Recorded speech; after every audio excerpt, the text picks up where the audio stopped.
You'll never do better than me, so don't even think about leaving. She sneered when I caught her cheating. So I proved her wrong and left.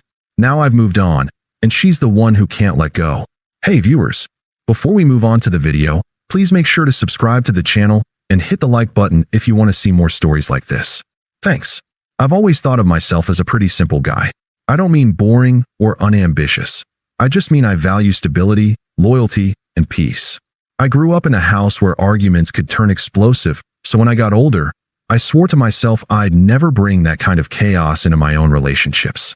I'd rather work hard, be steady, and be the kind of partner someone can rely on. That's what I thought I was building with Emily. We met through mutual friends, and in the beginning, she seemed to love that about me. She'd brag to her girlfriends that I was so solid and the most dependable guy. I'd pick her up from work when it rained, show up to fix little things in her apartment, bring her groceries when she was stressed. I never thought of it as going out of my way. It's just what you do when you love someone. But somewhere along the way, what she once praised started turning into little digs. You're such a grandpa. She'd laugh if I suggested staying in and cooking instead of going out. God, you're so routine. Don't you ever get bored of being safe? The first few times, I brushed it off. Every couple teases each other. But after a while, it wasn't playful anymore. The jokes felt like jabs. Like she was comparing me to some imaginary, better version of a boyfriend that existed in her head. I noticed her phone habits started changing too. She used to leave it on the counter while she cooked or watched TV, never caring if I glanced at it. Then suddenly it was glued to her hand, flipped screen down whenever she set it on the table. Notifications would come in, and she'd tilt the screen away. One night, I caught a glimpse of her phone lighting up with a guy's name I didn't recognize. She quickly shoved it into her pocket. Who's that? I asked, keeping my tone even. She didn't even blink. Coworker. Chill, you're so paranoid sometimes. I'm not paranoid, I said quietly. You just never used to hide your phone like that. She rolled her eyes so hard it almost looked painful. God, you sound insecure. It's called having friends. That word, insecure, hit harder than I expected. I wasn't the jealous type. I trusted her. But she said it with such contempt, like I was some needy kid begging for attention. That night, I remember lying awake, staring at the ceiling, asking myself if I was overthinking. I had always promised myself I wouldn't become controlling or accusatory in a relationship. So instead of pushing, I just let it go. Or tried to. But the small red flags kept stacking up. She'd make comments about other guys we passed on the street. Wow, that guy is built. You should think about lifting more. It'd look so good on you. She started dressing up more for girls' nights than she ever did for dates with me. And whenever I suggested planning something long-term, like maybe saving up for a trip or talking about living together, she'd change the subject. One evening, I finally decided to test the waters. We were sitting on the couch, her scrolling through her phone, me finishing up some paperwork for my job. I said carefully, do you feel like we're on the same page about the future? She barely looked up. What do you mean? Like us. Where this is going. I feel like I'm putting a lot into making sure we're solid, but sometimes I wonder if you even want the same things. She gave this little laugh, the kind where you know the other person isn't taking you seriously. You overthink everything. We're fine. Just enjoy it. Stop trying to plan every detail like some middle-aged dad. I sat there, quiet, letting her words sink in. She was dismissing me again, brushing off my feelings like they were ridiculous. That was the night I really started noticing the cracks. Not just the phone she kept face down, or the digs she made about me being safe or boring, but the fact that she didn't actually respect me. I didn't know it yet, but that disrespect was only going to get a whole lot louder. It was a Saturday afternoon when everything finally snapped into focus. Emily said she was going to a brunch with the girls, which wasn't unusual, except she got dressed like she was going to a cocktail party. Full makeup, hair curled, heels. I made some light-hearted comment. That's a fancy brunch outfit. And she smirked. Well, you know, the girls like to dress up. She left her laptop open on the kitchen counter. Normally, I'd never snoop. I hate that kind of invasion. But when I went to move it aside so I could set down some groceries, a notification pinged on the screen. It was from Chris, the same name I'd seen flash on her phone a few weeks earlier. The preview showed enough. Can't wait to see you tonight. Last time was amazing, winking faced. My stomach dropped. My chest felt like it was caving in. I knew if I clicked, I'd see more. Part of me didn't want to, but my hands moved on their own. The chat window opened, and there it was in plain text. Flirty messages. pictures, plans, and a whole lot of things no coworker would ever be sending. By the time she came home later, giggling on the phone and tossing her heels into the corner, I was sitting at the kitchen table with her laptop in front of me. "Hey," I said, my voice calm but heavy. "We need to talk." She froze when she saw the screen. Then, just as quickly, her face hardened. "Wow," she said, crossing her arms. "So you went through my stuff? That's pathetic." "Emily," I said slowly, "you've been lying to me. I saw the messages." She let out a sharp laugh. "Oh, come on. It's just fun. Flirting. Not everything has to mean I don't love you." I stared at her. "You told him last time was amazing. How is that just flirting?" For a split second, she faltered. But then her chin tilted up, her eyes blazing with defiance. "You're seriously blowing this out of proportion. Chris is exciting. He makes me feel alive. You." She waved her hand at me, dismissive. "You're safe. Reliable. Boring." I didn't say anything. I just let the silence hang there, thick and heavy. That seemed to irritate her more than if I'd yelled. She kept going, words sharp as knives. "You should be grateful I even stayed this long. Honestly, you'll never do better than me, so don't even think about leaving. You'd be crawling back in a week, begging for another chance." Something inside me clicked in that moment. Not rage, not sadness, just clarity. I stood up, calm as ever. "You really think that?" She smirked. "I know it." I picked up my keys from the counter, slid my wallet into my pocket, and walked toward the door. "Where are you going?" she snapped. I paused in the doorway, looked back at her one last time, and said, "Watch me." Her face twisted, like she couldn't quite believe I wasn't fighting, wasn't begging, wasn't breaking down the way she probably imagined. Then I shut the door behind me. I didn't take anything with me that night. Not clothes, not toiletries, not even the leftovers I had in the fridge. Just my phone, my wallet, and my keys. I drove to my brother's place and crashed on his couch. He asked me what happened, and all I said was, "I'm done."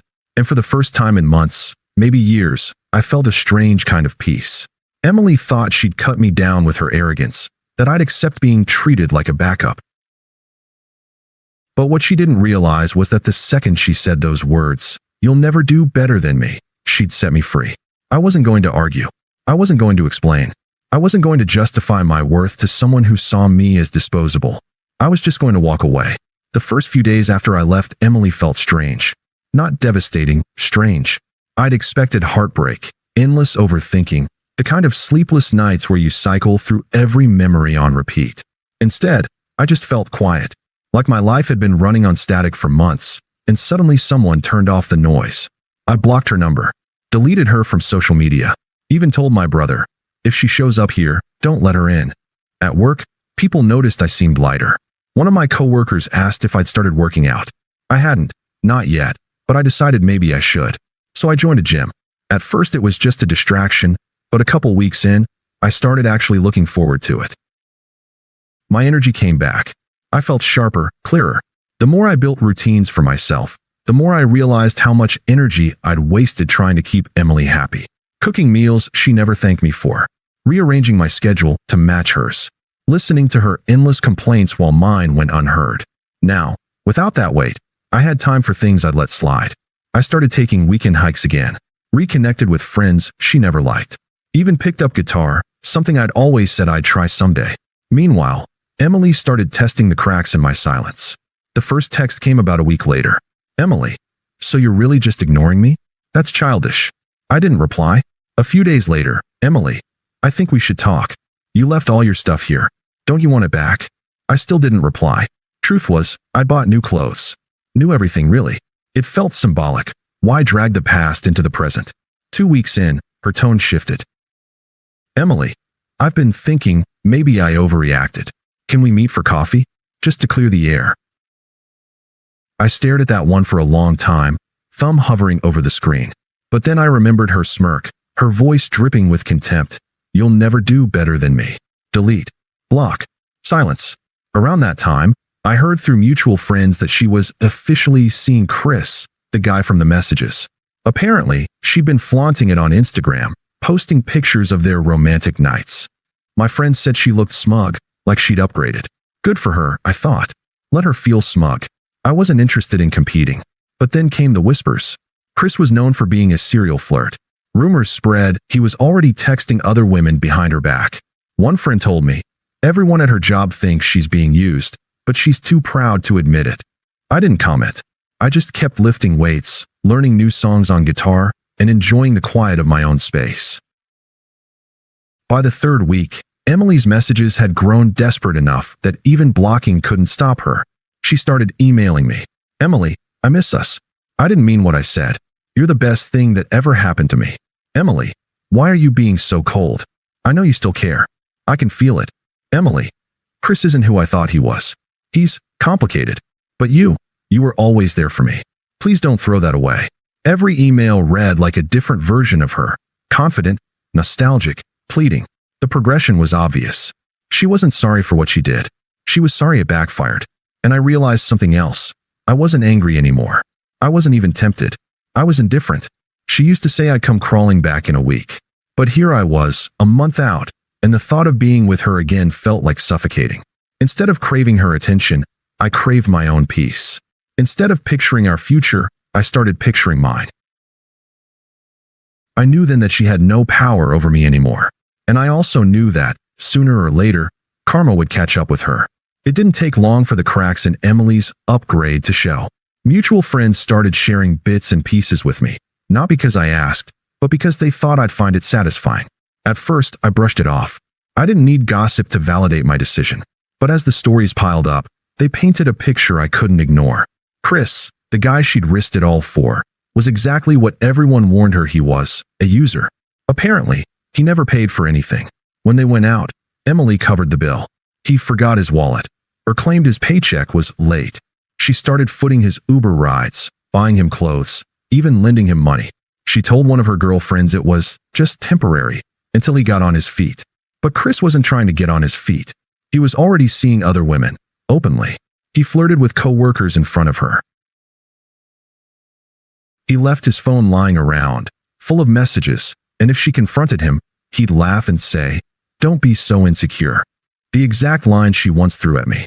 By the time their 2-month mark rolled around, everyone at her job knew Chris was stringing her along. He'd brag about options, and people pitted her. The girl who once looked down on me for being safe was now clinging to a guy who didn't even pretend to respect her. And then he dumped her. Brutally. One friend told me it happened in public, at a bar, no less. Chris apparently told her, loud enough for others to hear, "You're just too much work." I never saw this as serious anyway. She stormed out, crying, while he ordered another drink and started chatting up someone else. The fallout was immediate. Emily stopped posting pictures, stopped bragging about her upgrade. Instead, she started reaching out to me again. First, it was nostalgic. "Emily, remember that little Italian place we used to go to? I drove past it today and thought of you. I miss that." Then, apologetic. "Emily, I was stupid. I should have seen how good I had it. You were the only one who ever really cared about me." Then, desperate. "Emily, I can't sleep. I just keep thinking about how badly I screwed up. Please, can we just talk? Just once." I ignored every single one. That's when her tone shifted. "Emily, so what? You think you're better than me now? Don't flatter yourself. You'll never find someone like me again. Emily, I know you're reading these. Stop acting so high and mighty. You're not perfect either." Her messages came at all hours, 2 a.m., 7 a.m., lunchtime. Sometimes it was love bombing. "We're soulmates, I know it."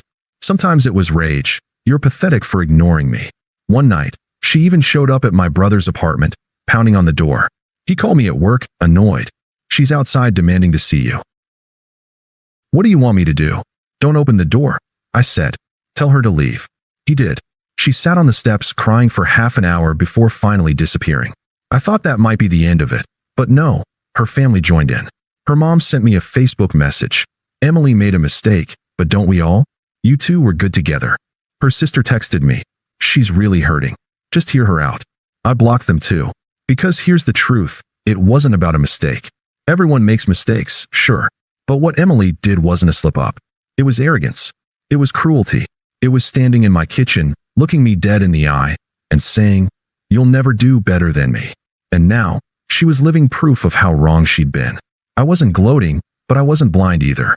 She had burned her bridges, lost her upgrade, and exposed herself to the people around her.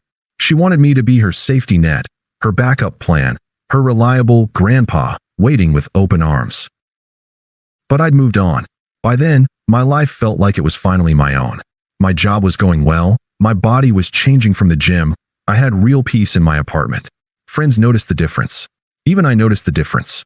So when the invite came for a mutual friend's wedding, the kind of event I knew Emily would attend, I didn't hesitate to RSVP yes.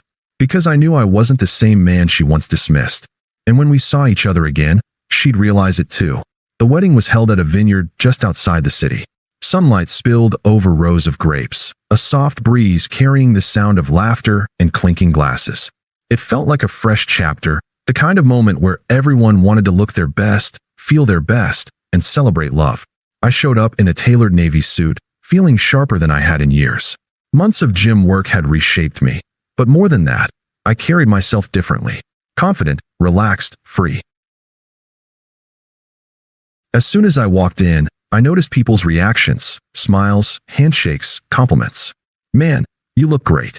Haven't seen you this happy in forever. It was subtle, but validating.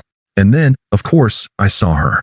Emily stood near the bar, a champagne flute in hand, wearing a pale pink dress that probably once made her feel radiant. But up close, the confidence she used to radiate was gone. She looked strained, thinner, like she hadn't been sleeping well. Her eyes locked on me the second I entered. I could see the flicker of surprise, then recognition, then something that almost looked like regret. She waited until I'd greeted a few friends before making her move. She walked over, plastering on a smile like nothing had ever happened. Well, she said, her tone too casual. Look who decided to show up. You clean up nicely. I gave her a polite nod. Emily, you've been ignoring me, she said, tilting her head. Not very mature of you. I sipped my drink, unbothered. I've been busy. She scoffed lightly. Busy? Right. So still single? I mean, you must miss me. We had good times. I looked at her for a moment, really looked. This was the same woman who once told me I'd never do better, the same woman who sneered when I confronted her lies. Now she was fishing, desperate to see if she still had a hook in me. No, I said finally, my voice even. I don't miss you. Her smile faltered. You don't mean that. You're just trying to hurt me. I shook my head. No, I mean it. I don't miss the constant digs. I don't miss wondering who you were texting. I don't miss being treated like a placeholder. Her face tightened. You're exaggerating. I was just lost for a bit. Everyone makes mistakes. You didn't make a mistake, Emily, I said, calm but firm. You made a choice. You looked me in the eye and told me I'd never do better. That wasn't a slip of the tongue. That was how you saw me. She shifted uncomfortably, eyes darting away. I didn't mean it like that. I was angry. I set my glass down, leaned in just enough for her to hear clearly. You know what the funny thing is? You were right about one thing. I did do better. But not in the way you meant. I'm better without you. My life is better. I'm better. Her mouth opened, then closed. She looked like she wanted to argue, but no words came out. I straightened up, offered her the same polite smile I'd give a stranger, and added, So thank you actually. You showed me exactly what I don't want. And now, you're not even a thought in my future. She blinked, her eyes glassy. You don't mean that. But I did, and she could see it. Before she could say another word, one of my friends walked over, clapped me on the shoulder, and pulled me into another conversation. I didn't even glance back. Later that evening, as the music swelled and couples filled the dance floor, I caught a glimpse of her standing alone by the bar, watching, waiting, realizing. She had once told me I'd never do better. And now, surrounded by friends, laughing, feeling more alive than I had in years, I knew without a doubt that I already had. Not with someone else. Not yet. But with myself. With my peace. With my freedom. And as I walked out of that vineyard under the string lights, I didn't feel bitterness, or anger, or loss. I felt nothing at all. Because she was nothing to me now. Thanks for watching. Make sure to subscribe to the channel, and hit the like button. What do you think about this story? Share it in the comments.